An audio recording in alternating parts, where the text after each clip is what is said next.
The single mom waitress was fined $80. The mafia boss left $8,000 in her locker. Seabrook Heights is not a city you live in by choice. It is a place you get stuck. It's a damp collection of regrets held together by rust and the constant, thick fog that rolls in from the harbor. That fog coats everything: the cracked sidewalks, the windows of the buses, the inside of your lungs. This morning, it tasted like failure. I was late again. My daughter, Luna, just 6 years old, dragged her feet on the slick pavement. "Mommy, my shoe is wet." "I know, baby, we have to hurry." I couldn't snap, not at her. I hoisted her onto my hip, her little legs dangling, her damp head burrowing into my neck. I ran the 20 steps from my dying hatchback, the one with the driver's side door that only opened from the outside, to the daycare's front door. The sign in the window was bright and cheerful, a lie against the gray morning. The sign on the curb was metal and unforgiving. 10-minute drop-off zone. I wasn't gone for 5. I kissed Luna's forehead, handed her lunchbox to Mrs. Gable, and ran back. It was already there, tucked under my wiper blade, a rectangle of fluorescent orange so bright it hurt my eyes. Civic Compliance Authority. I ripped it from the glass, my hands shaking. A fine $80. The reason printed in stark black letters: parking in excess of 10 minutes. $80. I felt the air leave my body, sucked out into the cold, wet air. $80 was the electric bill. It was groceries for 2 weeks. It was the copay for the new inhaler Luna needed. It was money I did not have. I stormed into the Harbor Light Diner, the bell above the door jangling angrily. 10 minutes late for my shift, the smell of stale coffee, hot grease, and burnt toast hit me like a physical slap. My shift manager, Brenda, tapped her pen against the register. She didn't even look up. "You're late, Hart." "I know, I'm sorry. My car, and then the daycare, and I got this." "Save it." She cut me off. "Everyone's got a story. You're late. That's coming out of your pay. Again." I wanted to scream. I wanted to throw the orange ticket in her face. I wanted to tell her that $80 might as well be $800 for what it would do to me. Instead, I just nodded, the fight draining out of me. "Sorry, Brenda." "Table 4 is yelling for refills, and the kitchen just backed up the hash. Get your apron." The diner was its usual morning chaos. The kitchen bell dinged relentlessly. Pans clanged on the burners. In the corner, a customer was actually shouting about his eggs being too runny. I tied the stained white apron around my waist, the knot digging into my lower back. I felt tears, hot and acidic, prickling the corners of my eyes. I blinked them back, hard. Waitresses at the Harbor Light don't cry. We just get stiffed on tips and yelled at for toast that isn't the right shade of brown. I ducked into the dry storage closet for 1 second, just to breathe the dusty air. I pulled out my wallet, the fake leather peeling at the corners. I opened it.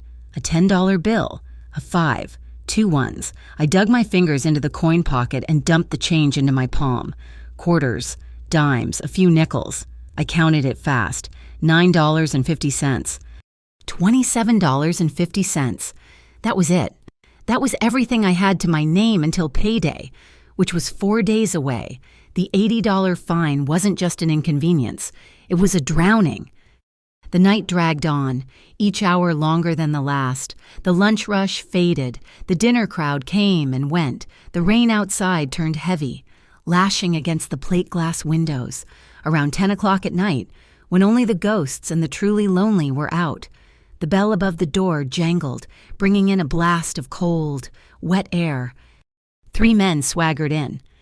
They were not our usual crowd, not the tired dock workers or the graveyard shift truckers. They wore cheap suits that looked too tight in the shoulders, and they smelled like stale cigars and entitlement. They slid into the back booth, my section. One of them, the one with a thin, patchy mustache, snapped his fingers at me. "Hey, sweetheart, coffee, black, and bring that smile over here where we can see it." I hated that, the snap. It made me feel like a dog. I picked up the heavy glass pot, my hand steady even though my stomach was churning. I walked over. "Be right with you, gentlemen." "We want it now," another one said, leaning into the aisle. Before I could answer, the bell jangled again. This time, the man who entered made almost no sound. The diner, which had been a low roar of clattering plates and the humming fridge, seemed to dip in volume. He moved slowly, deliberately, as if the air had to get out of his way.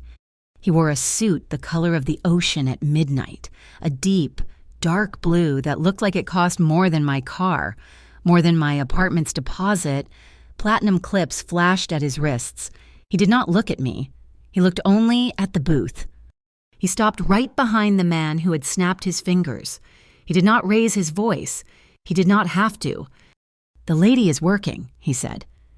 His voice was calm, smooth as velvet, but it had a weight to it, something hard and cold underneath. The man in the booth started to turn, his face twisting into a sneer. "Who the hell are you?" He must have seen something in the newcomer's eyes. The sneer froze. The words died in his throat. The color drained right out of his face. The man in the blue suit just waited. He did not move. He just stood there, a silent, imposing shadow. The first man stammered. "We were just leaving." "Yeah, leaving," his friend echoed. They scrambled out of the booth, knocking a salt shaker over. They threw a few crumpled dollar bills on the table and hurried past the man in the suit. Not meeting his eyes, they pushed through the door and vanished into the fog. The man watched them go, then he turned. His eyes met mine for just 1 second. They were dark, assessing, impossible to read.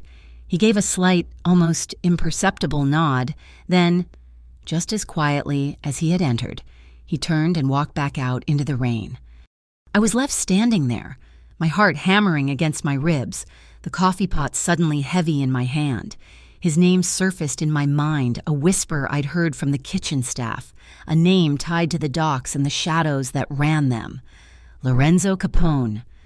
2 hours later, the diner was finally empty. I'd wiped the last table, refilled the last sugar caddy. My feet ached, a deep throb that went all the way up to my knees.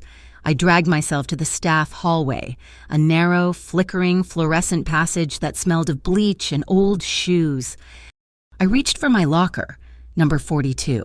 The metal was cold and damp. I fumbled with the cheap combination lock, my fingers stiff and sore. The door squeaked open.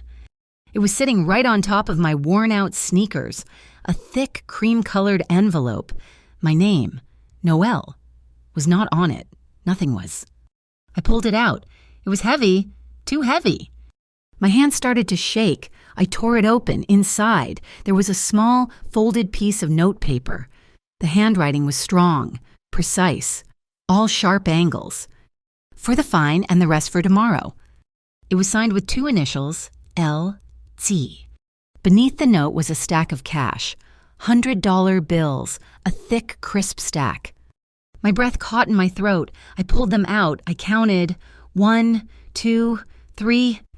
I had to stop and restart. My fingers were shaking so badly. 10, 20.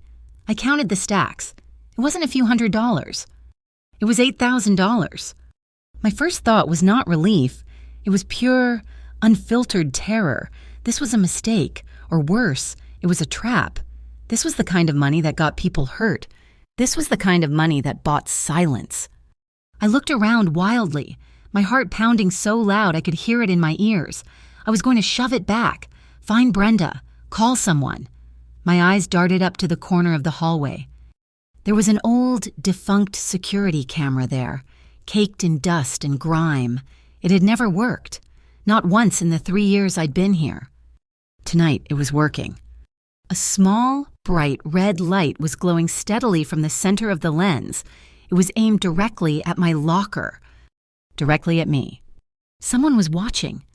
I slammed the locker shut. The money still clutched in my hand. My phone vibrated in my apron pocket. I fumbled for it. A text message. Blocked number. "Don't touch the money." I looked at the $8,000 in my hand. Too late. My phone vibrated again, almost instantly. Someone is waiting in the lot. My blood ran cold. I shoved the envelope deep into my bag, my mind racing. Call the police. What would I tell them? A man left me money I didn't want, and a camera turned on. They would laugh me right out of the station. I pushed through the diner's sticky back door, stepping into the foggy, dark parking lot. The rain had stopped, but the air was heavy and smelled like the low tide. He was there, Lorenzo Capone. He was sitting on the hood of a car. It wasn't a new car. It was a classic, a Vespera 68, all polished black steel and gleaming chrome. It looked like a panther resting in the shadows, and it made my hatchback look like a discarded tin can. He wasn't looking at me. He was looking up at the sky, as if he could see stars through the thick Seabrook fog. I stopped 10 feet away, the gravel crunching under my worn-out sneakers. He finally turned his head. His eyes found me in the dark. "A decent person, you," he said, his voice just as quiet as it was in the diner. "Shouldn't be crushed over an $80 receipt." The fear in my chest hardened instantly into anger. The nerve of this man, to watch me, to scare those men, to leave that bomb in my locker. "I don't need charity," I snapped, my voice coming out harsher than I intended. A small smile touched the corner of his mouth. It was not a kind smile, but it was not cruel either. It was amused. "Good," he replied. He slid off the hood of the car to stand, and I realized he was taller than I'd thought. The light from the diner's flickering neon sign caught the platinum at his cuffs. "Then consider it a retainer for tonight's safety." I bristled. Safety from what? He didn't answer me. He just looked past my shoulder, toward the dark street beyond the parking lot. Far down the block, invisible until that exact moment, a dark sedan flashed its headlights. Twice. A clear, cold signal. They weren't watching the diner. They were watching him. And now, I knew with a chilling certainty, they were watching me. The fog suddenly felt colder, heavier. It wrapped around us, sealing us in the small, dangerous bubble of the parking lot. The storm had not passed. It was just beginning. The $8,000 sat on my peeling kitchen counter, a grotesque stack of paper that represented more money than I had ever seen in one place. It felt dirty. It felt dangerous. I had not slept. I had spent the hours until dawn staring at it, my heart hammering a frantic rhythm against my ribs. I had hidden it under a stack of Luna's drawings, then in the freezer, and then finally stuffed it into the toe of an old boot in the back of my closet. When I arrived at the diner for my next shift, the air was thick with something more than the usual grease smoke. The night crew, finishing their shift, were huddled by the bus station, their voices low and tense. "It's all over the East Coast," I heard Sal, one of the graveyard shift cooks, mutter. "This new municipal revenue task force. They're sweeping the ports, fining everyone for everything. Broken taillights, expired permits, parking." "It's a shakedown," another waitress whispered. "I heard they're working with the Azure Kings, using the fines to wash their money." My blood went cold. I thought of the fluorescent orange ticket, $80. I thought of the red light on the camera. I spent my morning break in the alley, my phone in my shaking hands. I looked at the ticket again.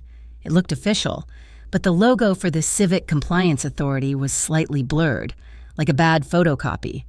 At the bottom, there was a QR code for convenient online payment. I scanned it. My phone browser opened to a clunky, badly designed website. It asked for my credit card information and the citation number. My phone flashed a warning unsecured site. At the very bottom, in tiny gray print, was the operator's name, Seabrook Lot Maintenance, LLC. I typed the name into a search engine. The company had been incorporated exactly 3 weeks ago. It had no address, just a post office box. This was not a city agency. This was a ghost. I was scrubbing dried ketchup off a booth seat when they walked in. 2 men. Not like the thugs from the night before, but not like customers either. They wore matching blue windbreakers with a fake-looking Civic Compliance patch ironed onto the breast. They looked too big, too uncomfortable. "We're here for a routine systems inspection. one of them said to Brenda, flashing a laminated card so quickly she could not possibly have read it. "We don't have any systems," Brenda said, tapping her pen. "We have a grill and a register." "The security system," the other man said, his eyes already scanning the hallway. "The camera in the back passage." My stomach tightened. "That thing hasn't worked in years," Brenda scoffed. "Regulations require us to take the unit for diagnostics," the first man said. He was already moving toward the hallway. "I'm afraid that is not possible." Lorenzo Capone was sitting in the back booth, the one that had been empty a moment before. He had not been there. I would have sworn he had not been there. He was sipping a black coffee, his movements unhurried. He placed the cup gently in its saucer. The two men froze. They looked at him, then at each other. "This is official city business," the first man blustered. Lorenzo smiled, but the expression did not reach his eyes. "Of course. And as the owner of this establishment, I take city business very seriously. I would, however, advise you both to carefully review Section 14 of the Municipal Code." The men looked confused. Section 14. "Workplace privacy," Lorenzo said smoothly, as if he were discussing the weather. "You will find the liability for unauthorized seizure of private property. Significant, the penalties are steep, but I am sure you are both very familiar with it." He picked up his cup again. "Now, I believe you were leaving." The two men stared. They were thugs, not lawyers. They had been given a script, and this was not in it. The first man opened his mouth, then closed it. He nodded curtly, and the two of them backed out of the diner, the bell jangling weakly behind them.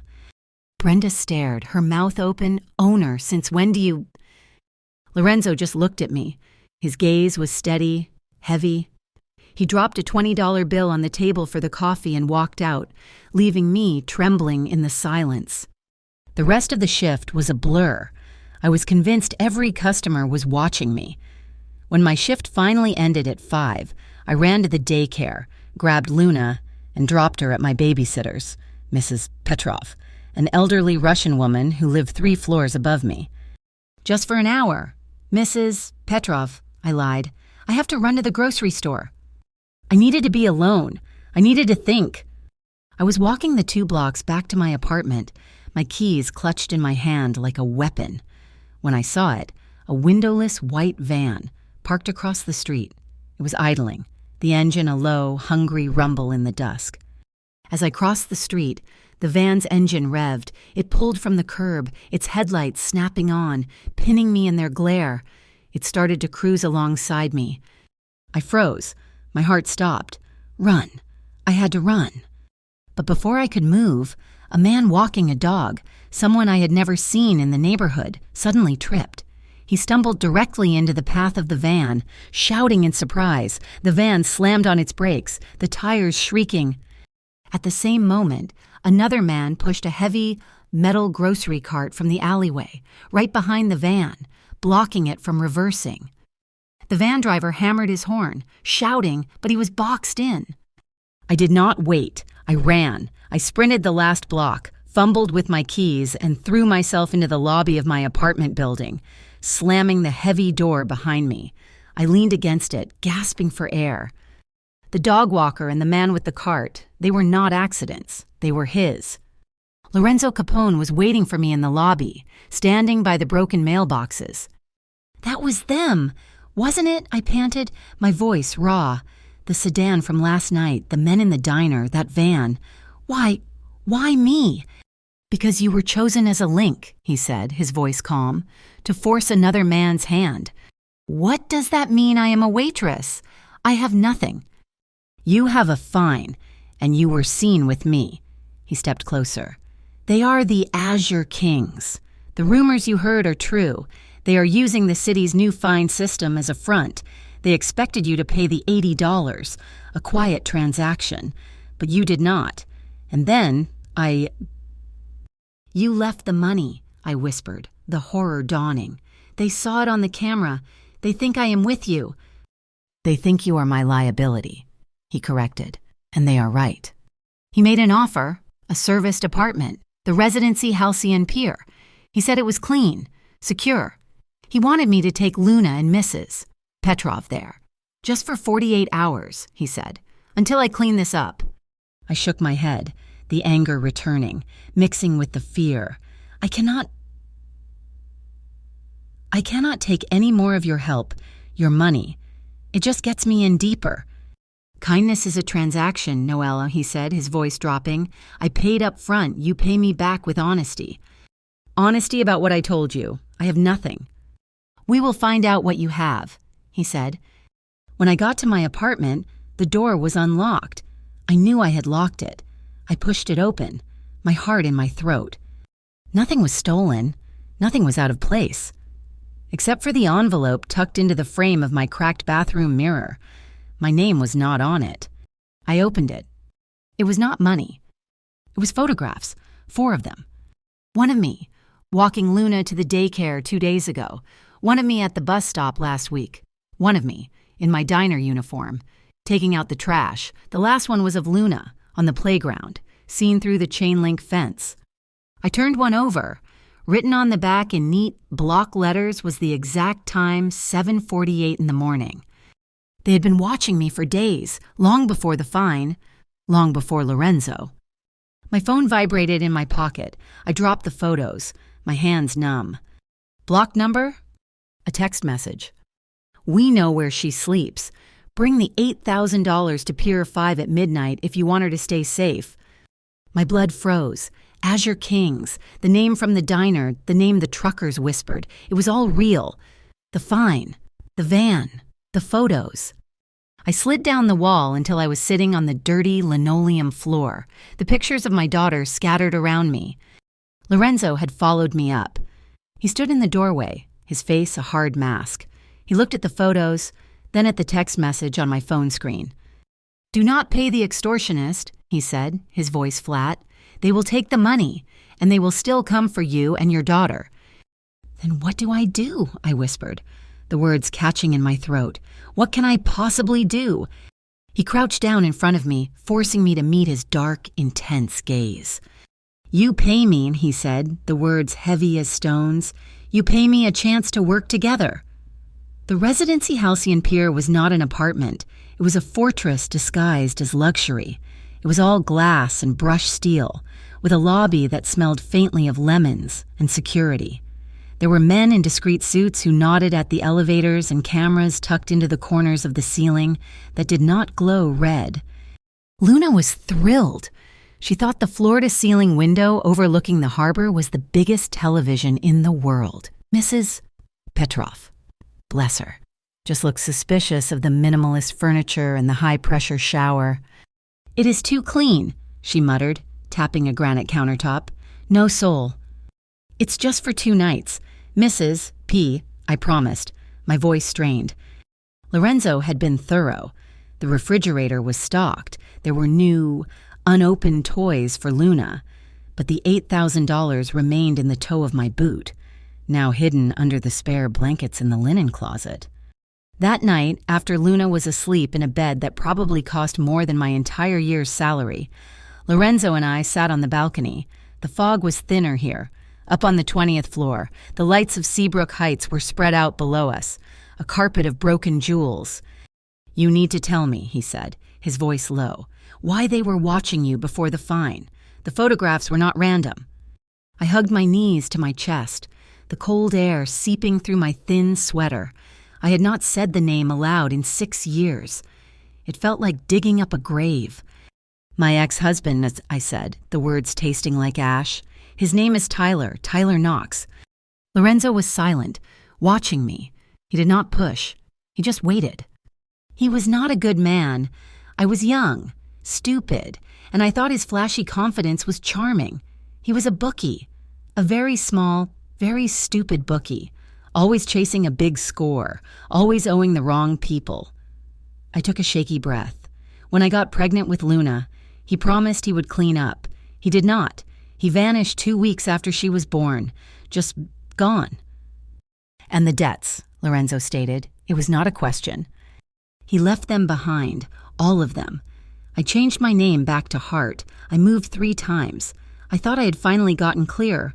I have not seen or heard from him in 6 years, until today. I pulled a crumpled letter from my pocket. It had been in my apartment mailbox, underneath the photos. Official-looking letterhead, Tri-County Family Mediation Office. "It was delivered this morning," I said, my voice flat, dead. "He is petitioning for visitation. He wants to see Luna." Lorenzo took the letter from me. His knuckles were white as he read it. He was quiet for a long time. "This is not a coincidence," he said. "They found him," I whispered, the pieces clicking into place, each one colder and sharper than the last. "The Azure Kings. They knew he was my weak point." "No," Lorenzo said, his gaze fixed on the harbor lights. "They did not find him. They are using him. They are squeezing him to get to you, and they are using you to get to me." He finally looked at me, his eyes dark with a cold, controlled anger. "The Azure Kings are amateurs, scavengers, but they are bold. They have been trying to cut into my territory, the Valen Syndicate's territory, for a year. They see you as a weapon against me." Valen Syndicate, the name hung in the air, heavy and absolute, the organization he ran, the other side of the shadow war I had just been dropped into. "So what now?" I asked. "We hide here?" "No, hiding is a temporary solution." The next morning, my phone rang. It was not a blocked number. It was a local prefix. "Hello, Miss Hart. This is Brenda from the Northbridge Integrity Bureau. We are investigating a number of irregularities with the Civic Compliance Authority. We understand you were recently issued an excessive fine." The woman's voice was disgustingly sweet, like poisoned honey. "We may be in a position to have that fine and any related penalties completely nullified. We just need you to come in and answer a few questions about your recent activities." I looked at the phone, my skin crawling, a new set of predators, wearing a different uniform. "What kind of activities?" I asked. "Oh, just routine.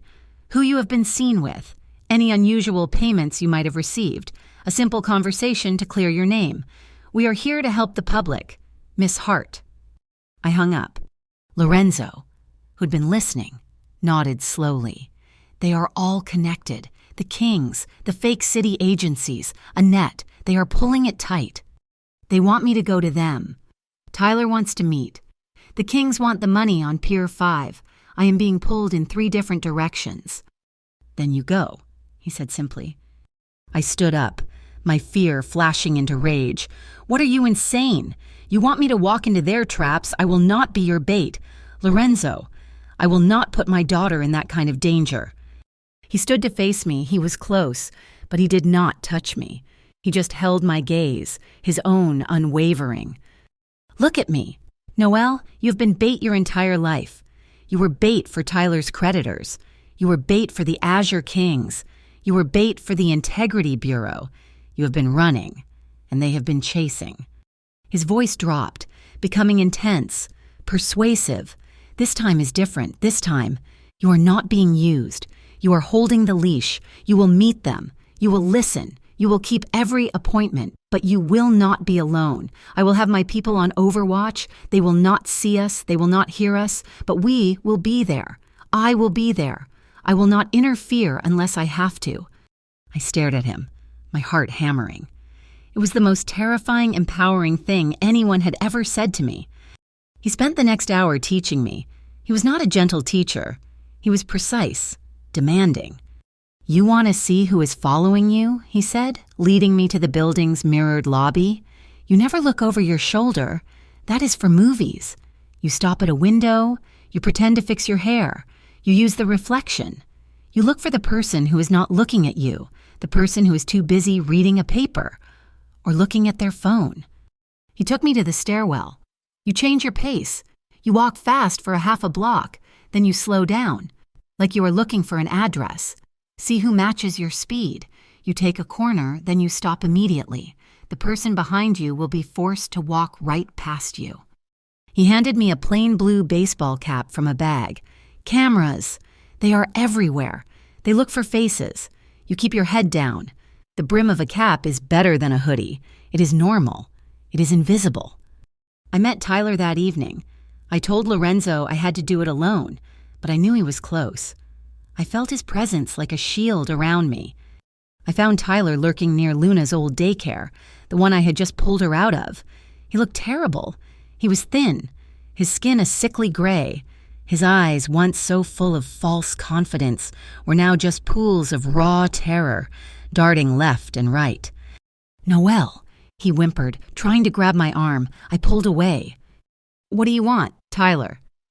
I made a mistake, Noelle. A terrible mistake. I want to make it right. I want to see her. I want to see Luna." "You have not wanted to see her for 6 years. Why now? Who is making you do this?" "No one," he insisted too quickly. "This is me. I am a changed man. I am clean." He was lying. His hands were shaking. I took the baseball cap from my bag and put it on, pulling the brim low. Then I took out my phone and hit the record button. "You are a terrible liar. Tyler, you always were. You smell like fear. Who is it? The Azure Kings?" His face went white. I do not know what you are talking about." "Stop it. You are putting my daughter, your daughter, in danger. Tell me who is paying you." "Paying me? No one is paying me." They are just helping me clear my name. They said they would help with my accounts. "Who?" I pressed, stepping toward him, using the cold, steady tone I had heard Lorenzo use in the diner. "Just some guys," they said. They said just be normal. Just ask to see my kid. They gave me a new e-wallet pass, just to get me on my feet. Civic Compliance 703. See, it is all official. It is all... Fine." He was rambling, collapsing in on himself. Civic Compliance 703, the password. He had just given me the password. I stopped recording.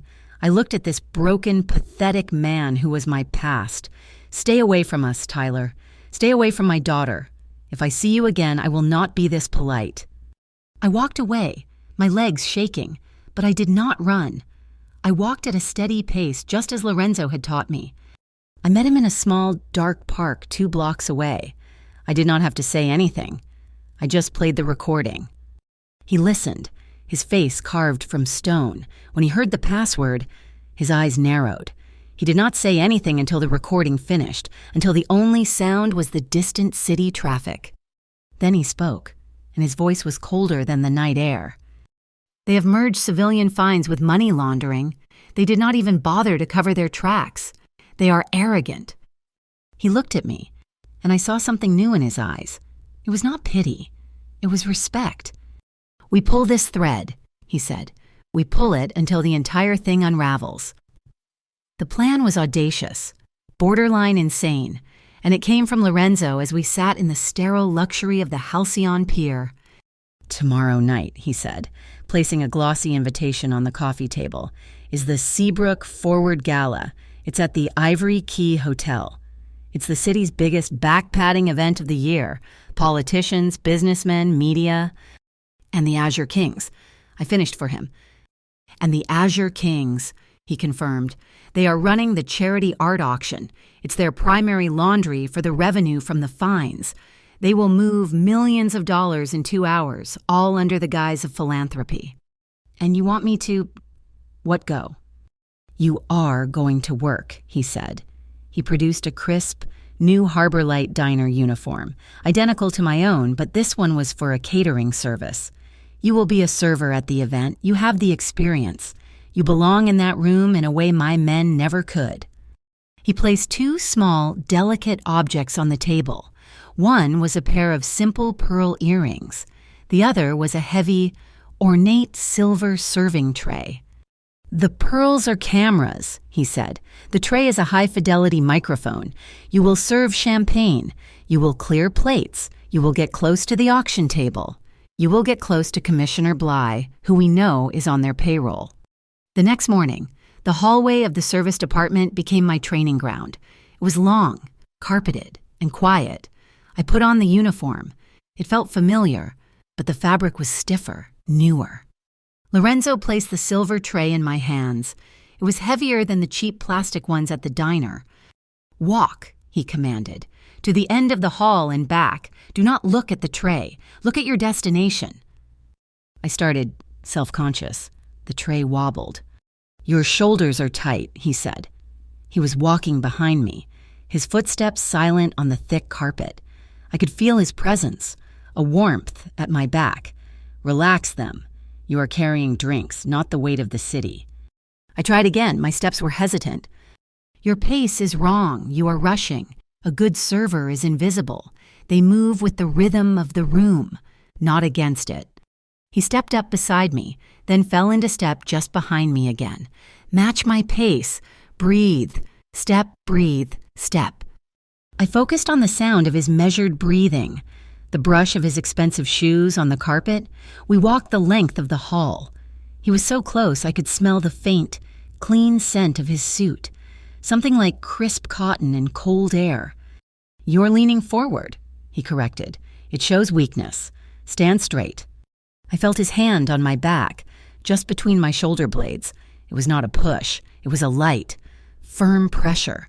His fingers were warm, and the heat spread through the thin fabric of the uniform, radiating across my skin. It was the first time he had touched me intentionally. My breath hitched. A flush rose up my neck.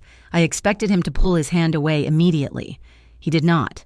He kept it there, his palm flat against my back, guiding my posture.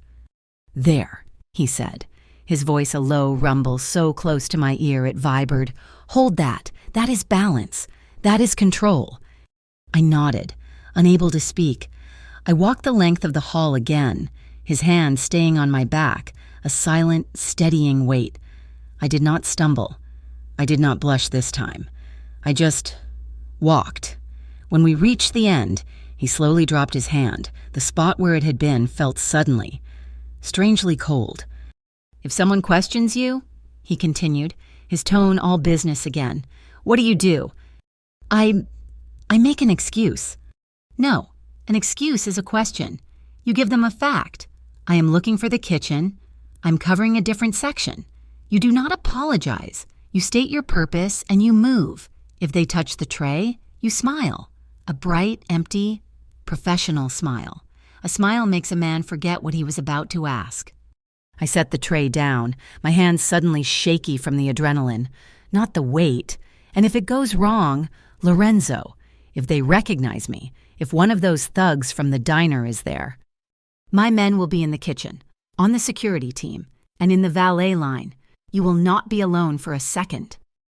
That is not what I mean," I snapped, when the tension breaking. "I am not one of your soldiers. I am not a pawn you sacrifice. I need an exit, a real one that I control.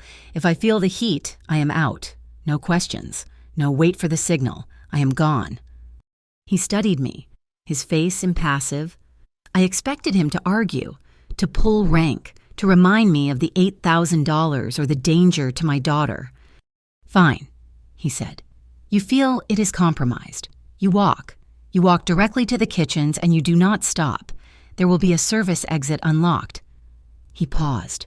"We will need a safe word, something you can say that will bring the team in, just in case." A safe word. Something simple. The eagle has landed. Midnight. "I am not a spy in a bad movie," and I scoffed. "It has to be something normal, something I can say to another server or shout into the room." I thought of the diner, of the one small comfort it offered. Pecan pie. If I say pecan pie, it means I am in deep trouble. He raised an eyebrow. "Pecan pie.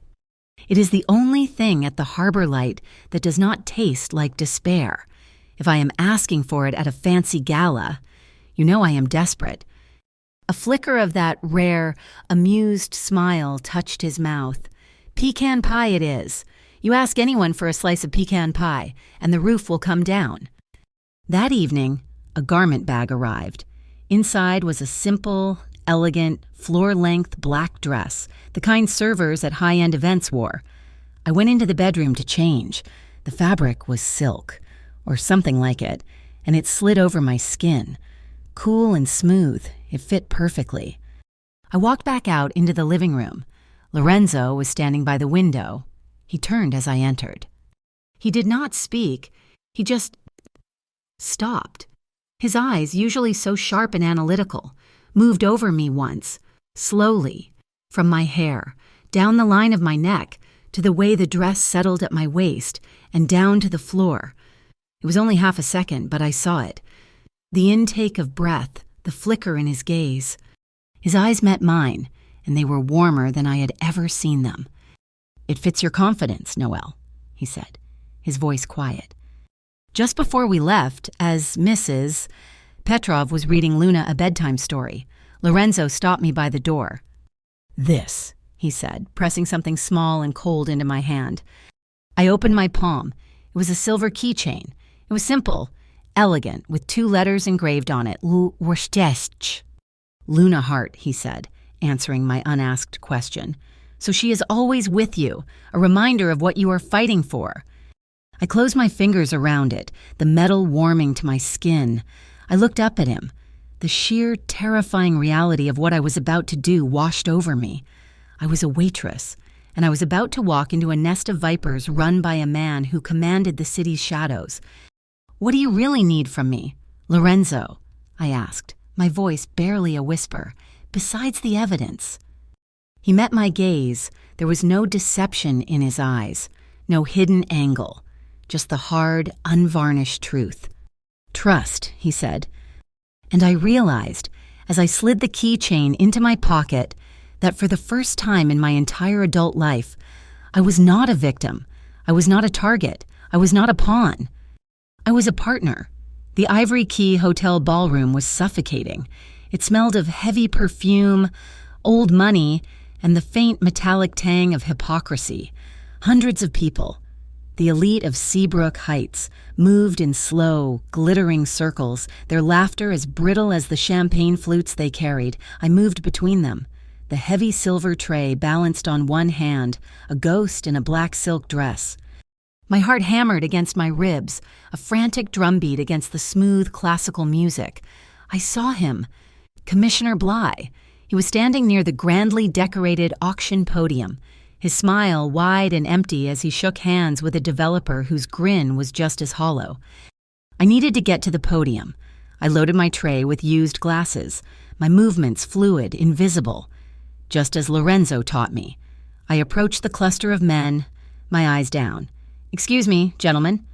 As I leaned in to collect Bly's empty glass, my other hand, the one hidden by the tray, slipped a tiny, button-sized transmitter beneath the lip of the heavy donation box. It was done in half a second. I backed away. No one noticed. A moment later, a commotion erupted from the direction of the kitchens, a muffled shout, then the smell of acrid smoke. "A small grease fire," the event manager announced, his voice tight. "Nothing to be alarmed about."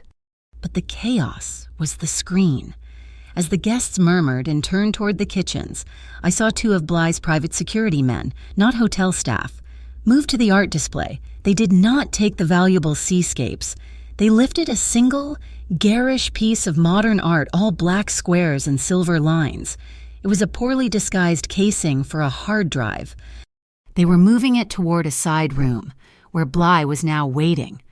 This was the moment. I pivoted, moving toward them. I saw the briefcase on the table beside Bly. It was open. I did exactly as we had practiced. My foot caught on the thick carpet. I stumbled, my balance tilting. The heavy silver tray dipped dangerously. A stack of cocktail napkins and 2 heavy menus slid off, right into the open briefcase, scattering across the stacks of banded currency inside. "Oh, my goodness," I gasped, my voice a perfect blend of panic and embarrassment. "Commissioner, I am so terribly sorry." I leaned over, my pearl earring cameras aimed directly into the case, recording the serial numbers. My silver tray, held low as I regained my balance, was now a live microphone resting inches from their faces. Bly was furious, but not at me. He was hissing at his men. "Get that to the data grid. I do not care about the fire. The payment portal needs that update by midnight. All the fine revenue is on that drive. Get it clean." "I am so sorry," I repeated, my hands shaking as I fumbled to retrieve the menus from the cache. I made eye contact with Bly, giving him the bright, empty smile Lorenzo had described. He waved me away, already forgetting me. "Just go. Clean this up." I was backing away, the adrenaline making me lightheaded. When I bumped into a solid wall of a man, I turned. "Excuse me." It was a hotel security uniform, but the face was from the Harbor Light, one of the night regulars. A man who always sat in the back booth, nursing one coffee for 3 hours. A man I had seen talking to the thugs Lorenzo had thrown out. His eyes widened, a slow, dawning recognition. "Hey," he said, his voice a low growl. "Harbor Light, you're Noel Hart. What the hell are you doing here?" My blood turned to ice. This was it. I subtly touched the pearl earring, the panic signal. Static. Just a hiss of static in my ear. They were jamming the frequency. I turned to a real server who was rushing past with a tray of drinks. "Excuse me?" I called out, my voice high and strained. "Do you know where I could find a slice of pecan pie? I have a guest asking for pecan pie." The server shot me a confused look. "Ma'am, this is the gala. We do not have pie." But the guard knew. His eyes narrowed. He grabbed my arm, his fingers digging into my bicep like steel bands. "You are not supposed to be here. You are coming with me." I did not panic. I acted. I drove the pointed heel of my simple black pump down, hard onto his instep. He roared, his grip loosening for just a second. It was all I needed. I ripped my arm free and I ran. I shoved through the double doors into the service hallway. The glamour of the ballroom vanished, replaced by flickering fluorescent lights and the smell of industrial bleach. I heard his heavy footsteps pounding the linoleum right behind me. I saw the service elevator, but I knew I would never make it. Beside me was a heavy, industrial linen cart, piled high with tablecloths. I did not slow down. I grabbed the metal bar with both hands and shoved it with all my weight. It slammed sideways, metal shrieking against the floor, perfectly blocking the narrow hall just as he rounded the corner. He crashed into it with a thud and a curse. I burst through the nearest door into pitch blackness. It smelled like dust, velvet, and old paint. I was backstage, behind the ballroom's main stage. I ducked behind a massive rolled-up canvas backdrop, my chest heaving, my silk dress stuck to my damp back. I tried to silence my breathing. The door flew open, slamming against the wall. He stalked in, breathing hard, his eyes adjusting to the dark. He heard me. He saw the canvas ripple. He lunged forward, yanking the heavy backdrop aside. I stumbled out into the open, with nowhere left to run. He grinned, reaching for me. A shadow detached itself from the other shadows. Lorenzo. He made no sound. He did not rush. He simply moved into the guard's path. The guard, surprised, swung a heavy fist. Lorenzo intercepted the man's arm, not blocking it, but catching it. He pivoted, using the man's own momentum. There was a sharp, wet sound, a sound like a thick branch snapping in a quiet forest. The guard's roar was cut short. He crumpled to the ground, his arm at an angle that was sickeningly wrong. He was not dead, but he was finished. I was hyperventilating, staring at the man on the floor. Lorenzo did not even look at him. He stepped over him and put his hands firmly on my shoulders, forcing me to look at him. "Breathe, Noel," he said, his voice a low, calm command in the darkness. "You are safe. You did well. Just breathe." He held me there until my frantic gasps slowed. Then he grabbed my hand. "We are not going out the front. This way." He pulled me through a door marked Maintenance, up a narrow, ringing metal staircase. We climbed 2 flights, then 3, until he kicked open a heavy metal door, and we spilled out onto the roof of the hotel. The cold Seabrook wind hit me like a physical blow. It was fierce, 20 stories up, smelling of salt in the deep, dark ocean. It tore at my hair, whipping it across my face, and plastered the thin silk dress to my skin. I began to shake violently, the adrenaline crashing, the icy cold seeping into my bones. Lorenzo did not hesitate. He shrugged off his midnight blue suit jacket in one smooth motion. He wrapped it around my shoulders. It was impossibly heavy, lined with silk, and radiated his body heat. It smelled clean, like cotton in the cold night air. I clutched the lapels of the jacket, pulling it tight, my teeth chattering. We just stood there for a long moment. The city, a distant, humming noise far below us. There was no sound but the wind and our own ragged breathing. He watched me, his face unreadable in the moonlight. His white dress shirt was stark against the dark sky, the sleeves rolled up to his forearms. He lifted one hand, his fingers rough, and gently brushed the wind-blown hair from my face. His thumb grazed my cheekbone. I leaned into his touch, my shaking starting to subside, replaced by a different kind of tremor. My eyes locked on his. I saw the fear in my own reflection give way to something else, something raw and strong and new. We both moved at the same time. It was not a desperate, frantic kiss. It was slow. It was determined. It was the anchoring of two ships in a storm. His lips were firm and warm against the cold, and I tasted the salt from the air. My hands slid from the lapels of his jacket up to his shoulders, gripping the solid muscle beneath his shirt. His hand moved from my face to the back of my neck, his fingers tangling in my hair, holding me steady. His other hand found my waist, pulling me firmly against him, closing the last bit of distance, shielding me from the wind with his own body. It was a kiss that said, "You are alive." It said, "I am here." It was a promise and a claim, a moment of absolute stillness in the center of the chaos.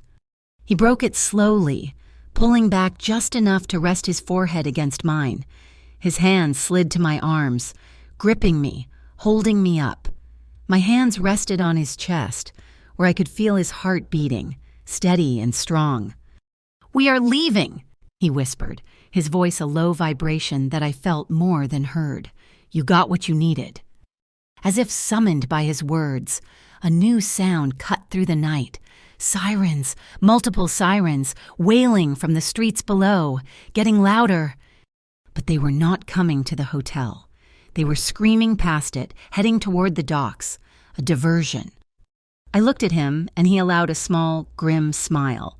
My team. In the valet lot below, we could see the Azure King's security detail looking around, panicked, distracted by the sudden, massive police presence blocks away. A black Vespera 68 slid silently to the curb, Lorenzo's. He did not let go of my hand. He led me down a different maintenance ladder, through a different service hall, and out a side door, straight to the waiting car. We slipped into the back seat, the doors closed with a heavy, satisfying thud, and the car pulled away from the curb, just another wealthy couple leaving a boring party. The Vespera was silent, a ghost gliding through the damp, empty streets of Seabrook Heights. We did not go back to the Halcyon Pier. We drove across the bridge to a part of the city I did not know existed, where new glass and steel buildings rose directly from the water. The new safe house, the Baylight loft, was even more secure than the last. Mrs. Petrov, bless her, had been moved here hours ago. The moment I walked through the door, a small, warm body crashed into my legs. "Mommy?" Luna wrapped her arms around my knees, burying her face in the silk of the dress. I dropped to the floor, all the adrenaline, the fear, the icy wind on the roof, vanishing in an instant. I crushed her to my chest, my face buried in her hair, inhaling the sweet, familiar scent of her shampoo. "I missed you, baby," I whispered, my voice thick. "I missed you so much." "Did you go to a party? Mommy, you look like a princess." I looked up. Lorenzo was standing in the entryway, his heavy jacket, my jacket, still draped over his arm. He was watching us, his face unreadable. But he did not step further into the room. He kept his distance, a silent guardian at the gate. He was not part of this small, broken family. He was just the man who was keeping it from shattering completely. He gave me a single, slow nod, and then turned to speak quietly with one of his men in the hall, leaving us to our reunion. Hours later, the loft was dark and quiet. Luna was asleep, tucked into a bed with a view of the harbor lights. Mrs. Petrov was dozing in a comfortable chair. The data from the pearl earrings and the silver tray was being analyzed by Lorenzo's technical team in another room. I stood by the massive window, still in the black dress, his suit jacket clutched around me like armor. I heard him approach. "You are afraid," he said. It was not a question. I nodded, my gaze fixed on the water. I have been afraid my whole life. Lorenzo. Afraid of being late. Afraid of the power bill. Afraid of Tyler. But this is different. This is a fear that has weight. It is like I'm standing on the edge of something, and I cannot see the bottom. You were not afraid on that roof, he said, standing beside me, close but not touching, or in that hallway. That was not fear. That was focus. That was survival, I countered. It is not the same. I turned to face him. The only light in the room was the soft, golden glow from a single lamp in the corner, and the distant, cold lights of the city. I am terrified of what I am becoming, of what this is doing to me. And I am terrified, my voice dropped, of depending on you. Everything I have ever depended on has broken. He was silent for a moment, his gaze searching mine. I am not Tyler, he said, his voice a low, rough velvet. I do not break my commitments, and you are not dependent. Noelle, you are a partner. You did your part tonight. I am doing mine. This is a transaction. Remember? Is that what that kiss was? I asked, the words sharper than I intended. A transaction. He stepped closer. The space between us shrank until it was nothing, just the charged air of the dark room. He was so close I could see the faint lines at the corners of his eyes, the absolute stillness of his control. No, he said, his voice barely a whisper. He did not move. He just looked at me, his eyes asking a question I had no idea how to answer. He was asking for permission. This man who could command an entire city, who could break another man's arm without blinking, was asking me. I did not know what to do, so I just nodded. A small, jerky movement. He lifted his hand, the one that had brushed the hair from my face on the roof, and placed it on the small of my back. It was not a demand, it was an invitation, a steadying warmth that seeped through the silk, grounding me. Slowly, I leaned in. He met me halfway, his forehead coming to rest against mine. I closed my eyes. My hands found his chest, sliding up the crisp cotton of his shirt until my fingers curled over the lapels of his vest. I felt his heart, a steady, strong, thump-thump beneath my palm. He was real. He inhaled deeply, his breath stirring my hair, and I smelled the sea salt again, the cold night air that still clung to him. Noelle, he breathed, and my name on his lips was a prayer and a plea. My hand tightened on his vest, and I pulled him closer. This kiss was not the desperate, anchoring force from the roof. This was slow. This was a discovery. His lips were firm, moving against mine with an unhurried, devastating tenderness. It was a question, and I answered by parting my own, my breath mingling with his. It was a long, slow burn. His hand on my back held me firmly, possessively, while his other hand came up to cup my jaw, his thumb stroking the skin just below my ear. A shiver ran through me that had nothing to do with the cold. My hand slid from his vest up to his shoulders, my fingers gripping the hard muscle, holding on as the floor seemed to tilt beneath me. We stumbled, 2 steps, 3, our lips never parting, until the backs of my knees hit the long, low sofa. We fell onto it, a tangle of limbs and silk and starched cotton. I landed half beneath him, his weight a heavy, comforting pressure. We were still fully clothed, a barrier of fabric between us, but I had never felt more exposed. He propped himself up on one elbow, looking down at me, his dark hair falling over his forehead, his eyes impossibly dark in the golden light. He traced the line of my collarbone with one finger. "You are safe," he whispered, his voice rough. "I know," I whispered back. "I am here." And for the first time in 6 years, I did not feel like I was drowning. When I woke, the sun was just beginning to streak the sky in shades of pale gray and watery pink. I was on the sofa, covered by a heavy cashmere blanket. I was alone. I sat up, my heart giving a single, painful lurch. He was gone. Then I saw it. On the coffee table, a single, steaming mug of black coffee. Next to it was a folded note, the same cream-colored paper from the diner. the same sharp, angular handwriting. Coffee is waiting, L. He had not run, he had just understood. He knew I would not want to face Luna, to face Mrs. Petrov. With him walking out of the living room at dawn, he had given me dignity. I was sipping the coffee, the first real coffee I had tasted in my life, when my phone buzzed on the table. A text message, blocked number. My stomach dropped, the warm coffee turning to acid. It was just one attachment, a photograph. It was a picture of me, taken through the window I was standing in front of, the coffee mug halfway to my lips. It had been taken from a building across the water, from an impossible distance. The safe house was compromised.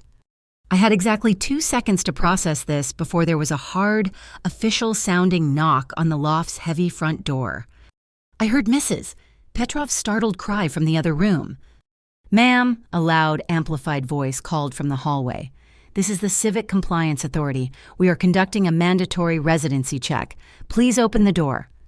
They were not even trying to hide it. They were using the same name as the fine, the Azure Kings. I ran to Luna's room. She was sitting up in bed, rubbing her eyes, her face full of fear. "Mommy, who is that?" "It is a mistake, baby. We are going to play a game, the quiet game. We are going down the back stairs."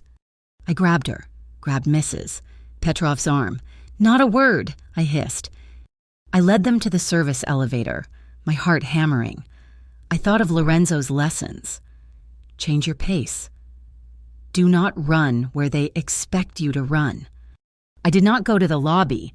I took the service elevator to the parking garage. I did not go to the black Vespera, which I knew would be the first thing they looked for. I went to the anonymous silver sedan parked in the corner. Lorenzo's men had given me a key last night. We piled in. As I sped toward the exit, a white van, the same one from my apartment, screeched into the garage, blocking the main ramp. They had me. But I had been trained. I slammed the car into reverse, spun the wheel, and floored it. I drove the wrong way. Up the entrance ramp. Ignoring the squeal of the tires, I heard shouts behind me. I burst out onto the street, into the morning traffic. The white van followed, cutting through cars, its horn blaring. I did not drive toward the bridge. I did not drive toward the highway. I drove toward the diner. I drove toward the one place I knew better than my own skin. I lured them into the narrow, one-way streets of the dock district, a maze I could navigate with my eyes closed. I took a hard right into a loading bay, a dead end. The van screeched in right behind me, blocking the only exit. 2 men jumped out, the same men from the diner, the ones who had tried to take the camera. They grinned, walking toward my car. I just sat there. I locked the doors. "Mommy, I am scared," Luna whimpered from the back. "It is okay, baby. The game is almost over." A black sedan, not the Vespera, slid into the loading bay entrance. Blocking the white van from behind, 2 of Lorenzo's men, the ones who had been in the lobby at the pier, stepped out. They were not smiling. The 2 thugs from the Azure Kings froze. They were trapped between us. I did not stay to watch. I put the car in drive, navigated over the curb, and drove through the narrow pedestrian alley, scraping the side mirrors and out onto the main street. I drove for 10 minutes, my hands shaking so hard I could barely hold the wheel. I pulled over by the harbor, the water gray and choppy in the morning light. I put my head on the steering wheel, and I just breathed. I was done. I was so done. My phone buzzed. It was him. I answered. "Are you safe?" His voice was tight, all business. "We are safe," I said. "There is another location. I am sending you the address." "No," I said. There was a silence on the other end. "No. No more running, Lorenzo. No more safe houses. No more hiding." I looked at my daughter's reflection in the rearview mirror, her small, pale, terrified face. She deserves to see her mother stop running. I'm tired of being the bait. I'm tired of being the liability. I took a deep breath, the cold, salty air filling my lungs. I am done running. I am going to end this. With you. The silence on the line stretched, heavy and absolute. "If you do this," he said finally, his voice low and dangerous, "if you step all the way in, there is no turning back. Noelle, ever." "I know," I said, my voice steady for the first time in my life. "I choose to go forward." We spent the next 12 hours in a windowless room in a different building, a high-tech command center I never would have known existed. It smelled of hot electronics and strong coffee. Lorenzo's tech team, 2 young men and a woman who spoke in clipped, fast sentences, tore apart the data I had captured. "Here," the woman said, pointing to the screen. "The main transfers are obvious. Bly's account, the developer's slush fund, but there is a secondary channel, a bleed-off, smaller payments, 5,000 here, 10,000 there, all funneled to a single encrypted account." "Can you crack it?" Lorenzo asked. He stood behind her, a monolith of controlled patience. "Already did," she said. "The account is registered to a shell corporation, the corporation's sole director." She clicked a final key, and a name appeared on the screen, Juno Park. I looked at the name, then at Lorenzo. He did not move. He did not flinch, but the color drained from his face, leaving the skin stretched tight over his bones. It was the first time I had ever seen him look truly shocked. He just stared at the name, his hands clenching into white-knuckled fists at his sides. "Juno," he said, his voice terrifyingly quiet. "You're Juno," one of the tech guys asked, his voice hesitant. "Juno Park was," Lorenzo corrected himself. "My head of operations, my right hand." He turned and walked to the other side of the room, facing a blank wall. "I found him on the streets 10 years ago. He was a kid, smart, starving. I gave him a home. I gave him a purpose. I trusted him with my life." The silence in the room was absolute. This was a wound far deeper than any bullet. This was a betrayal that could shatter his entire organization. The Valen Syndicate, from the inside out. "He is the leak," Lorenzo stated, his back still to us. "He's the one who fed the Azure Kings my locations, the safe houses. He put you and Luna in the line of fire." "Then he is the one we go after," I said, my voice cutting through the heavy silence. Lorenzo turned, his eyes hollow. "He is smart, he's careful. He will not be found unless he wants to be. So we make him wanna be." I said, I was no longer the trembling waitress. I was the partner he had asked for. What does he want, money? What is he afraid of? You. We use both. I looked at the tech team. We have the data from the gala. We know who paid what. We create a new file, a fake one, a donor list of all the people who paid the Azure Kings. But we list them as confidential informants for the Valen Syndicate. We leak a rumor that this hard drive exists. Juno will panic. He will think he is on that list. He will think you are about to expose him, not just to the police, but to the Kings. "He will run," Lorenzo said. "No," I countered. "He will come for the drive. He has to destroy it. It is his only way out." Dock 17, a graveyard of shipping containers stacked like forgotten building blocks, reeking of rust and diesel. The air was thick and wet. We were in a battered blue pickup truck, its engine idling quietly. We had leaked the location, a high-stakes data exchange with a fabricated informant. The bait was a single, black hard drive sitting in a locked briefcase on the seat between us. "He will bring the Kings," Lorenzo said, his eyes scanning the rain-slicked pavement. "I know," I said, my hands tight on the steering wheel. A figure emerged from the shadows, alone. It was Juno. He was sharp, dressed in a tactical jacket, his movements precise. He stopped in the open, scanning the stacks of containers. He looked exactly like a younger, more nervous version of Lorenzo. He pulled out a coded phone, made a quick, one-word call, and then began to walk toward us. That is when the ambush started. They did not come from where Juno had. They came from behind us. 2 heavy black SUVs, their headlights snapping on, pinning our truck in a blinding glare. Men boiled out, 4, 5 of them armed, fanning out. Azure Kings. Juno had set a counter-trap. Lorenzo was out of the truck before I could even blink. "Stay in the cab, lock the doors," he yelled. He moved into the shadows between the containers, a ghost in the dark. The gunman advanced, firing. Sparks flew off the metal container beside me. Juno was sprinting, running back the way he came. One of the SUVs, the lead one, ignored Lorenzo. It was driving directly at me, at the truck. They wanted the drive. I did not think. I reacted. I slammed the pickup into drive, spun the wheel hard, and stomped on the accelerator. The truck roared, the tires screaming on the wet pavement. I pulled a full 180 J-turn, the passenger side of the truck groaning as it scraped against a container. I came out of the turn and slammed the truck sideways, a heavy, grinding crash, blocking the path between the two SUVs. I had just created a wall of steel. Two of the gunmen, startled by the truck, were now trapped in the open, caught between me and Lorenzo. Lorenzo did not waste the opening. He emerged, a blur of motion. It was not a gunfight. It was a brutal piece of choreography. He disarmed the first man, a sharp crack of bone.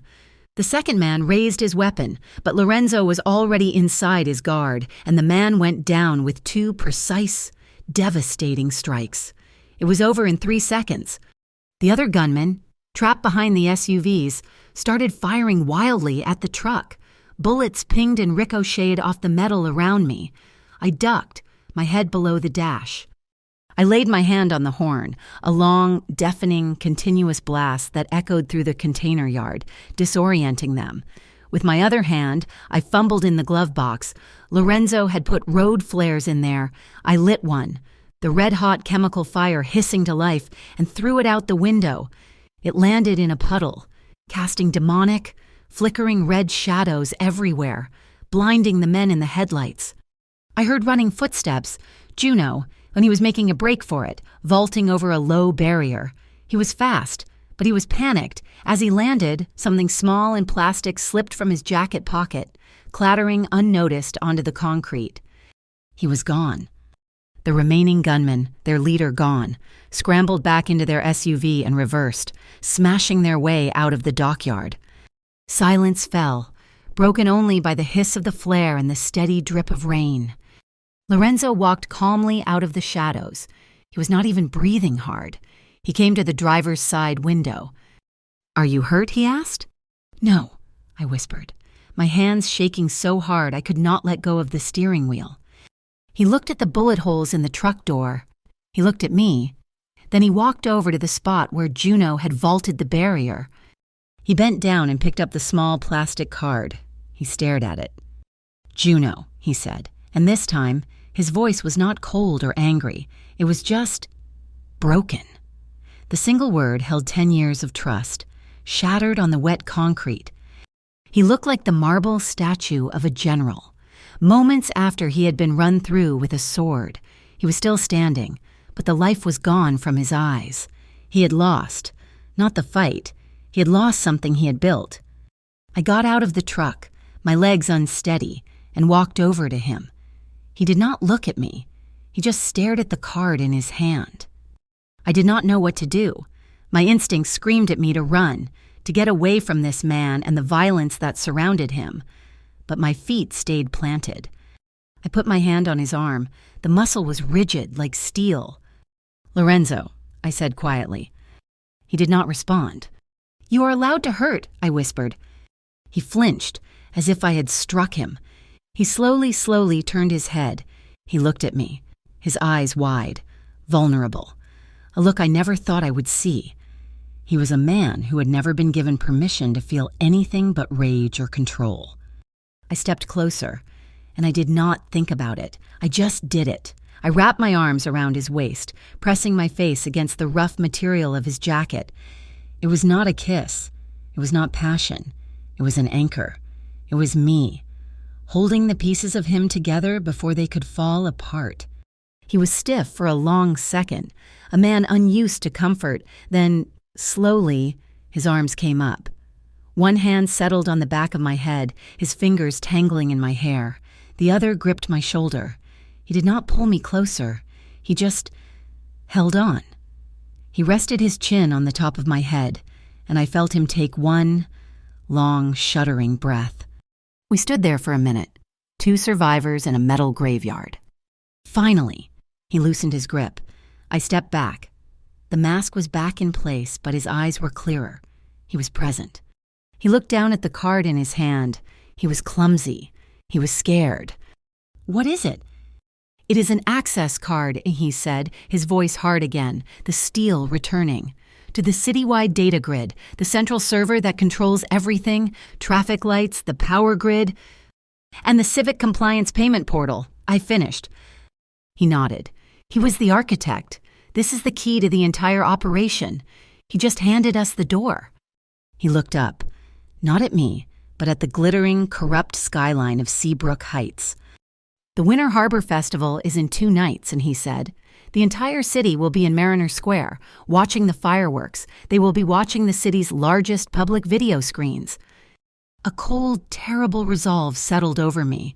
"They think they are watching fireworks," I said.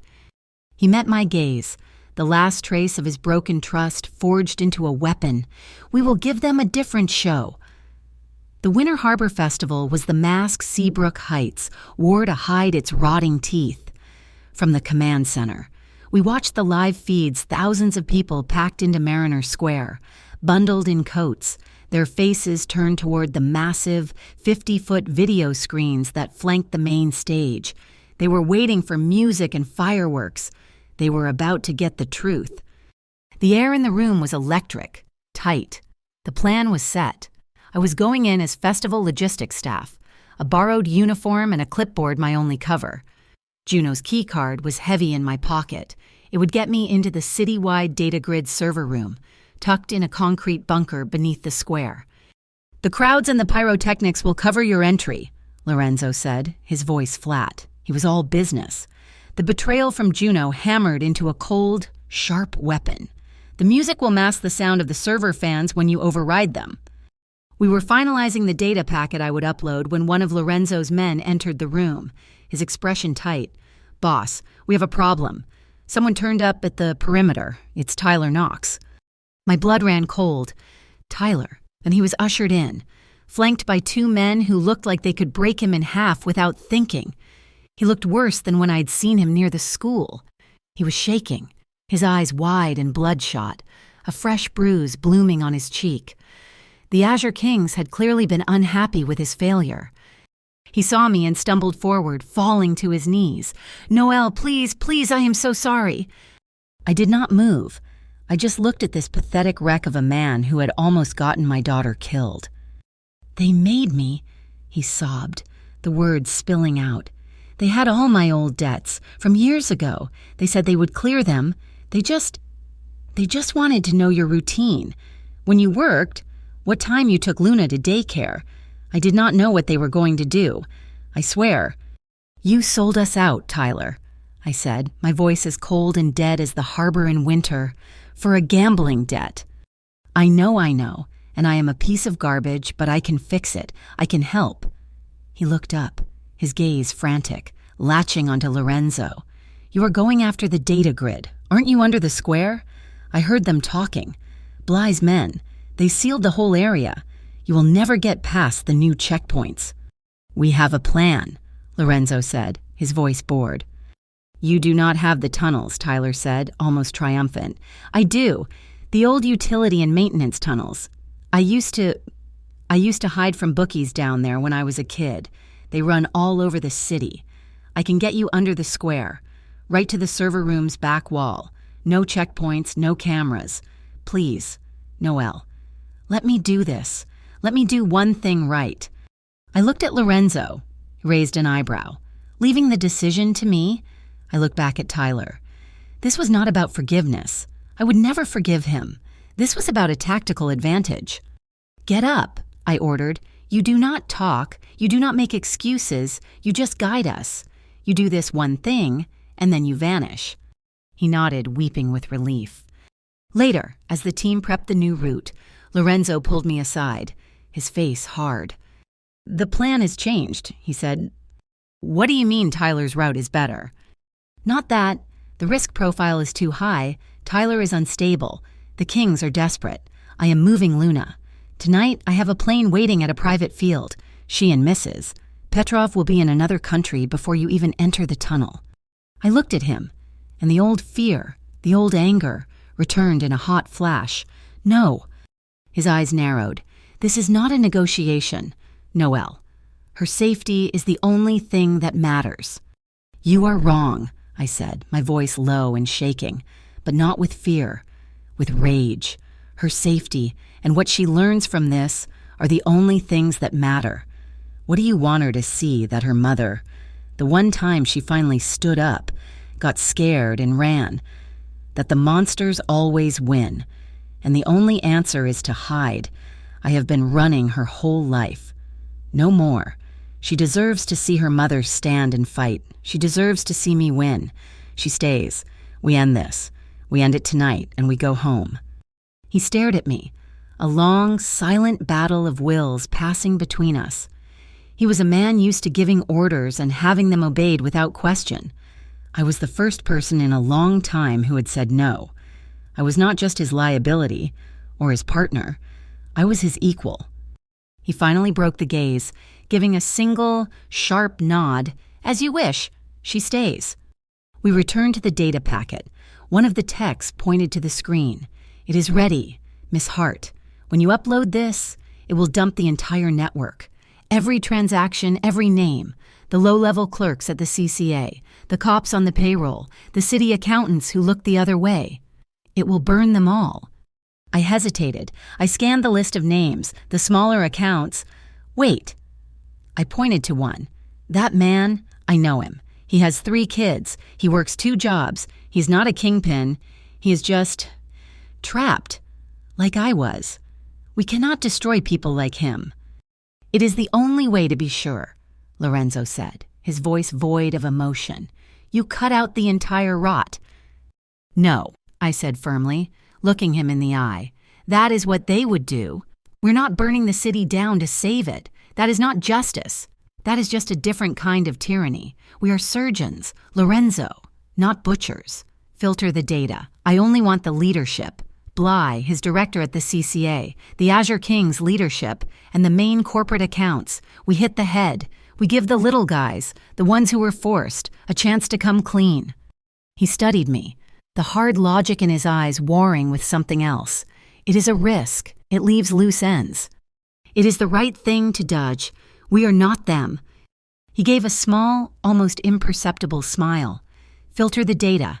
Top-tier targets only." The festival was loud, the smell of roasted nuts and cold air filling the square. I moved backstage, my logistics vest and clipboard getting me past 2 separate security checks. I needed one more thing. I slipped into a service corridor behind the VIP tent. I could hear them. Commissioner Bly, his voice booming, and the mousy director of the Civic Compliance Authority. I pressed the recorder on my phone. "I do not care about the public complaints. Alan," Bly was saying, his voice thick with irritation, "we are 7% under budget for the quarter. I need you to double the compliance quota in the Heights. Squeeze them. Fines, late fees, towing. I do not care how you do it. We need to show a profit, or the council will start asking questions about our new equipment." "But, Commissioner," Alan whined, "the Azure Kings are already—" "The Kings are my problem. You just hit your numbers." I clicked off the recorder. I had it, the smoking gun. We met at the tunnel entrance, a rusted grate hidden behind a collapsed section of the old boardwalk. Tyler was trembling, but he led the way. Lorenzo, me, and 2 of his quietest men followed. The tunnels were dark, damp, and smelled of mildew and old secrets. We were almost at the exit, a metal ladder leading up to the server room's foundation, when they came out of the darkness. They were not Azure Kings. They were Juno's private team, 2 of them, dressed in black, waiting in the shadows. They had known about the tunnels. Lorenzo moved before I could even process the threat. He engaged the first man, a blur of motion in the dim light. The second man, seeing Lorenzo occupied, raised a heavy steel pipe, swinging it from the blind side, directly at Lorenzo's head. "Lorenzo!" Tyler screamed. He did the last thing I ever expected. Tyler threw himself forward, shoving Lorenzo off balance. The pipe missed Lorenzo's head and crashed down on Tyler's shoulder with a sickening, wet crunch. Tyler screamed and collapsed, clutching his arm. The attacker raised the pipe again, but Lorenzo was already on him, and the fight was over in 2 quick, brutal movements. We were in the dark. The only sound Tyler's agonized moans. He is broken," I whispered, checking the injury. His shoulder was dislocated, the bone at a terrible angle. "He saved my life," Lorenzo said, his voice tight with a strange, shocked respect. Tyler looked up at him, his face pale with pain. Heard Bly," he wheezed, "at the hotel, bragging his safe. The combination is his anniversary. 10/22, October 22nd. Lorenzo stared at Tyler, then nodded to his men. "Get him out of here! Get him to our doctor! Go!" They vanished into the tunnel, carrying Tyler between them. We were alone, at the foot of the ladder leading to the server room. This was it. The point of no return. The fireworks were starting, the distant thump, thump, thump vibrating through the concrete. Lorenzo turned to me. The noise, the danger, the betrayal, it all faded away. There was only the absolute, terrifying clarity in his eyes. He reached out and placed his hand on my cheek, his thumb brushing my skin. "Listen to me," he said, his voice low and intense.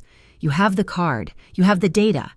Once you go up that ladder, the clock is running. If anything goes wrong, if we get separated, if the comms go down, you go to the Lantern House.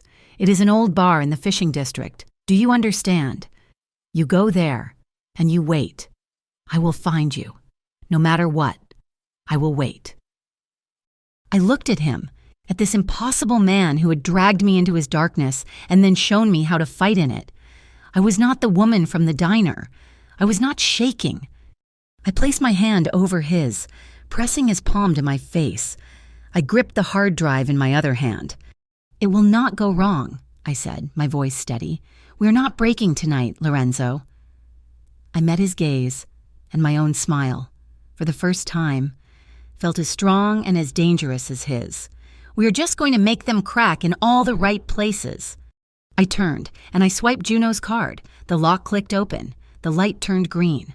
The server room was a concrete coffin, hot, loud, and vibrating. The walls thrummed with the thump, thump, thump of the fireworks launching from the square above, a sound so loud it masked the roar of the server fans. It was perfect. I found the main broadcast hub, a rack of electronics and a web of glowing cables. My logistic vest got me in, but it was Juno's card that gave me access. My hands were slick with sweat. I slid the hard drive into the port. A command line terminal opened on the monitor. Beside it, a preview window showed the live feed being sent to the 50-foot screens outside a local politician, smiling, talking about the bright future of Seabrook Heights. I took one, shuddering breath. I rerouted the feed. I hit the execute key. Outside, in the freezing cold of Mariner Square, the politician's face vanished. He was replaced by the cold, sterile, blue and white interface of the money laundering dashboard, the data I had recorded at the gala, a live scrolling list of transactions, routing numbers, and offshore accounts, all originating from the Civic Compliance Authority. The happy murmur of the crowd died. A confused, angry silence spread across the thousands of people. They had looked up expecting colored explosions. They were instead seeing, in real time, exactly how they were being robbed. A sea of cell phones rose, their blue lights a new constellation, all recording the screens. In the VIP tent, I saw Bly on one of my stolen camera feeds. His face went blotchy and purple. He screamed into his radio, "Hackers, we are under attack. Cut the power. Cut the main grid to the square now." A second later, everything went black. The music died. The massive screens went dark. The crowd cried out, a wave of confusion and fear. My server room plunged into darkness. Save for the single, terrifying red glow of the exit sign, my heart stopped. We had failed. Then, a low whir, a steady hum. The servers spun back up. The lights in my bunker flickered and held. Outside, the 50-foot screens blazed back to life, now impossibly bright against the darkened square. Lorenzo's voice, calm and clear, came over my earpiece. I had my team set up a private generator. They never had control. Keep going. The data was streaming. The crowd was roaring, but I was not alone. The heavy steel door of the server room was torn open. Juno Park stood in the doorway, framed against the red emergency light. He was breathless, his face a mask of primal terror. He held a combat knife, the blade gleaming. "Pull it," he hissed. Stalking toward me, I was on a narrow maintenance gantry, high above the servers, the only place to access the broadcast port. He backed me against the railing. "Pull the drive, stop it." He pressed the flat of the cold blade against my throat. I looked past the knife. I looked into his eyes. "He saved you," I said, my voice shaking but clear. He told me, 10 years ago, it was raining. You tried to pick his pocket, and instead of breaking your hands, he bought you dinner. He gave you a life." "Shut up," Juno screamed, his voice cracking. "You do not know anything about him. You do not know me." "I know he trusted you." I pushed, the words pouring out. "I know he treated you like a brother, like a son, and you did this. For them, for Bly, for the Azure Kings. They will gut you the second you are no longer useful, Juno. And he's in this square. He's watching. He knows what you did, and he still wants you to choose." "He is weak," Juno roared, the knife edge pressing just hard enough to sting. "His honor is a chain. I am a businessman. I chose a side." "Then kill me," I whispered. "Prove it." His hand was shaking violently. His entire body trembled. He looked at the knife, at my face, at the screens visible through a high window. He was trapped. A shadow moved on the gantry below us. Lorenzo. He had come up the other ladder. He was 15 feet away, his hands empty. He did not look at me. He looked only at Juno. He did not move to attack. He just waited. Juno saw him. His face crumpled. Betrayal, shame, and fury warred in his eyes. He looked at Lorenzo, the man who had saved him. He looked at me, the woman he was about to kill. He let out a strangled animal sound. His arm trembled. He was lowering the knife. Crack! The sound was sharp, dry, definitive. It was not a firework. It was a single rifle shot from a rooftop across the square. I did not even have time to scream. Lorenzo moved. He did not rush Juno. He launched himself at me. "Noel?" His body slammed into mine, shoving me off my feet, hard against the steel safety rail. I heard him grunt, a sharp, choked sound as the bullet found him. I collapsed to the metal grating. I looked up. Lorenzo was slumped against the railing, his hand clamped high on his left shoulder. A dark, dark stain was spreading with horrifying speed across the front of his white shirt. "An Azure King sniper?" Juno stared, his face white with shock. He looked at Lorenzo's blood, at the chaos in the square, at me. The moment of his choice had been stolen. He turned, and in the confusion, he vaulted over the railing into the darkness of the backstage scaffolding. He was gone. "Lorenzo!" I scrambled to him, grabbing his arm. He was breathing in harsh, ragged gasps, his face pale, but his eyes were blazing with fire. "The data," he gritted out, pushing me away. "Finish it, Noel. Finish it." My hands were slippery, shaking so hard I could not think. I looked at his blood, and the terror solidified into a diamond-hard point of rage. I grabbed my comm, my voice no longer a whisper. "Package B, publish. Package B now. The headliners only." I crawled back to the terminal. I hit the final command. Outside, the screens changed again. The financial dashboard vanished. It was replaced by my audio recording of Commissioner Bly. "I need you to double the compliance quota in the Heights." His arrogant, reedy voice echoed across the stunned, silent square, amplified 1,000 times. Then the screen filled with the scans of the fake contracts, the internal memos, the flow chart that showed the dirty money trail. The silence of the crowd broke. It was a roar. It was not panic. It was rage. They were shouting, "Bly, it's Bly, murderer, thief." The sea of phones was universal. They were streaming, recording. They were the evidence. "We have to go," Lorenzo whispered, his legs buckling. I saw them. Azure King's security, their cover blown, pushing through the terrified crowd, heading for our bunker. They threw smoke grenades. The backstage area erupted in thick, gray smoke. Lorenzo grabbed a bundle of heavy audio cables that snaked down from our gantry to the stage below. "Hold on to me," he commanded, his voice weak. "Do not let go." I wrapped my arms around his waist, my face pressed against his back, my hand clamped over his bleeding shoulder, trying to staunch the flow. He kicked us off the platform. We slid fast down the cable, the plastic sheathing burning my hands. We crashed through the smoke, landing hard on a pile of canvas tarps behind the main stage. We were out. We stumbled into an alley a block away, hidden by the chaos. I pushed him against the wet brick, ripping a piece of my dress to make a pressure bandage. We could hear the sirens, dozens of them converging on the square. "It is over," I plinked, relief making me weak.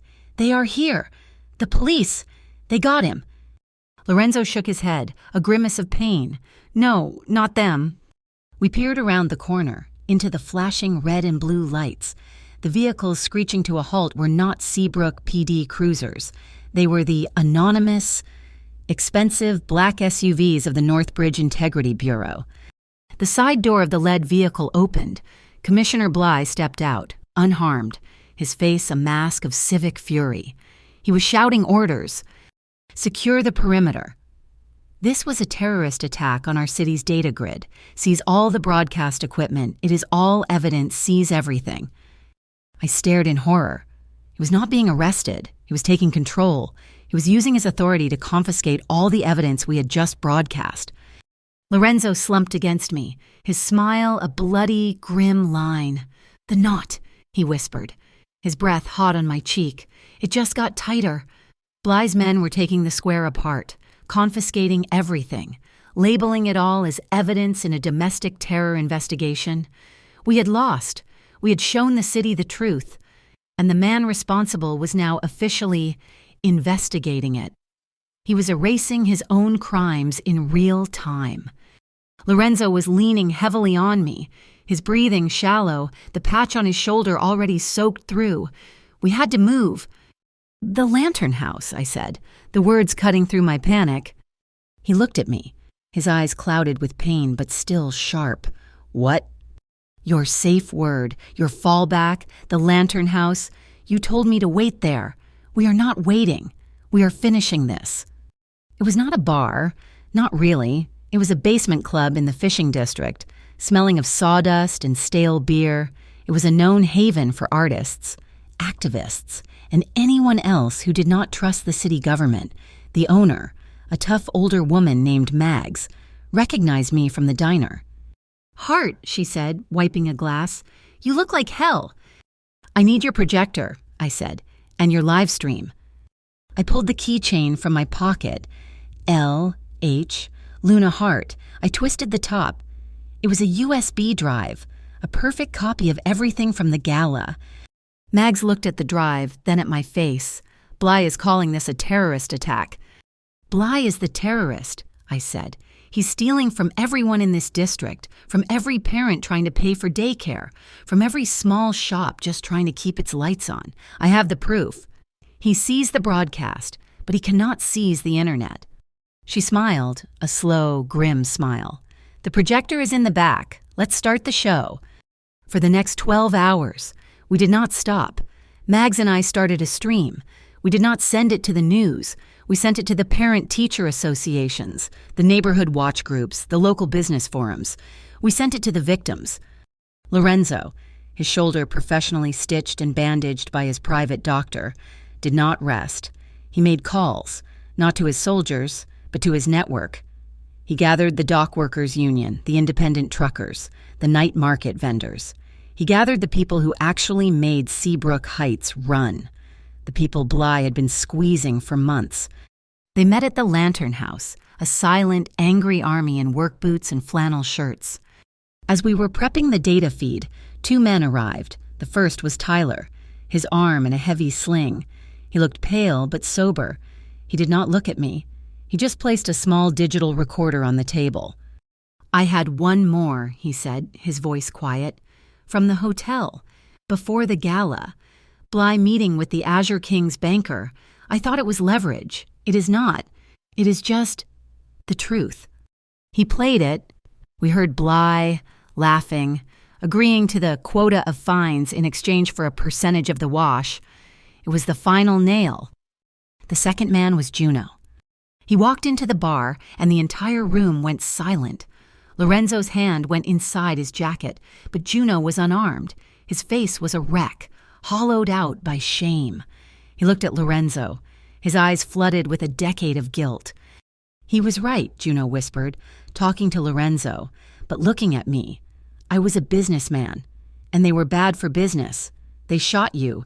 Boss, they broke the deal. He did not apologize. He did not ask for forgiveness. He just placed a laptop on the bar and opened it. This is the root access to the citywide data grid, the real one, not the public portal. I built it. I am the only one who knows the back doors. His fingers flew across the keyboard. A new screen appeared. It was a master list. They did not just inflate fines, he said, his voice dead. They invented them. Look. He showed us thousands of citations for expired permits on businesses that had been closed for years, parking tickets on streets that did not exist, all auto-paid from laundered accounts, all fake. I am giving you the kill switch, Juno said. You can expose them. You can also refund them. He pushed the laptop to me. I am done. He turned and walked out of the bar into the morning light. He did not look back.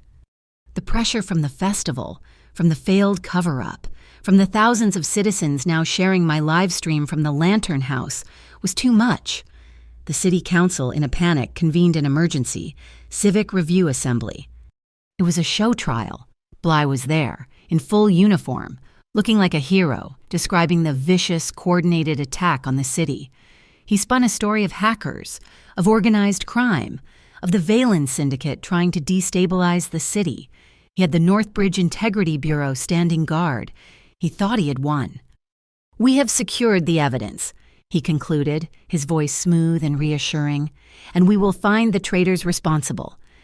I'm one of those traitors. I said it from the back of the room. The cameras all turned to me. I walked down the aisle, my heart hammering, but my feet steady.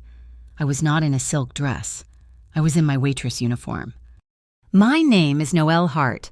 I work at the Harbor Light Diner, and I am the woman you fined $80 for dropping her child at daycare. Bly's smile froze. You said this was a complex attack, I continued, my voice shaking but loud. It was not. It was a mother who could not pay her electric bill. You say you seized the evidence. You missed some. I looked at the live camera, the one streaming to the official city channel. For everyone watching, please go to the feed being run by the Lantern House. You will find the truth there. In the back of the room, Mags hit the switch. The official broadcast was hijacked. My face was now side by side with Tyler's audio recording of Bly and the Kings. Outside, the crowd Lorenzo had gathered began to roar. They were not rioting. They were chanting, $80, $80. I placed my phone on the podium. Here is the audio of Commissioner Bly ordering his subordinate to double the quota and squeeze the heights. And here, I unfolded a piece of paper. Here are the signatures of 312 small business owners in the Harbor District who have been systematically extorted by your compliance officers for the last 6 months. Bly was shouting, "This is slander, this is doctored evidence, arrest this woman." The agents from the Northbridge Bureau started to move. Wait, I said, my voice ringing out. I have one more thing. We have root access to the data grid, right now. On the live stream, the data from Juno's laptop flooded the screen. Not just the gala data, everything. A list of every fake fine, every stolen dollar, every single citizen who had been robbed, and at the bottom, a new command, executing in real time. Refund initiated. The crowd outside exploded. The Northbridge agents stopped dead. They looked at Bly. They looked at the screens, at the undeniable proof. They saw their own names on a list of investigators who had overlooked the evidence. They saw their careers ending. The lead agent made a choice. He turned away from me, and he walked toward the podium. "Commissioner Bly," he said, his voice cold, "you are under arrest for fraud, extortion, and conspiracy." The fight was over. It ended not with a bang, but with the click of handcuffs. The Azure Kings, their political protection gone, their accounts frozen and drained, collapsed in on themselves, the payment portals were shut down. Juno was given a suspended sentence for his cooperation. He left Seabrook Heights on a bus the next day. Tyler, his shoulder healing, pleaded guilty to his minor charges. He accepted a deal that sent him to a long-term rehabilitation program. He sat across from me, a table between us, and he signed the papers. He gave up his parental rights. Until, as he wrote in the margin, "I am a man Luna can be proud of." I walked out of the courthouse, took Luna in my arms, and for the first time in 6 years, I cried because I was happy. That night, I stood on the end of the pier, the same one where I was supposed to deliver the money. The wind was cold and clean, carrying the smell of salt, not fog. Lorenzo stood next to me. His arm was in a sling, his good hand resting on the railing. We were quiet for a long time. "They will ask you to testify," I said, "about the Valen Syndicate, about your operation." "Let them ask," he said. We watched the water. The city lights seemed brighter tonight. "Will you leave?" he asked, his voice low. "Now that it is over, will you take Luna and leave Seabrook?" I thought about it. I thought about a new city, a new job, a life where I did not know the name Lorenzo Capone, a normal life. I looked at him, at the man who had seen me when I was invisible, the man who had given me a weapon and taught me how to use it. I reached out and gently placed my hand on his bandaged shoulder. He looked at me, his eyes dark and questioning in the moonlight. "I am staying," I said. I smiled, a real, warm smile. "But I am not staying in the shadows, Lorenzo. I am staying out here, in the light, with you." He moved, his good arm wrapping around my waist, pulling me to him. "That is a dangerous place to be," he whispered. "I'm not afraid anymore." He kissed me. It was not the desperate kiss from the roof or the tender exploration in the loft. This was a promise. It was long and passionate and slow, a deep, possessive claiming that I met with equal force.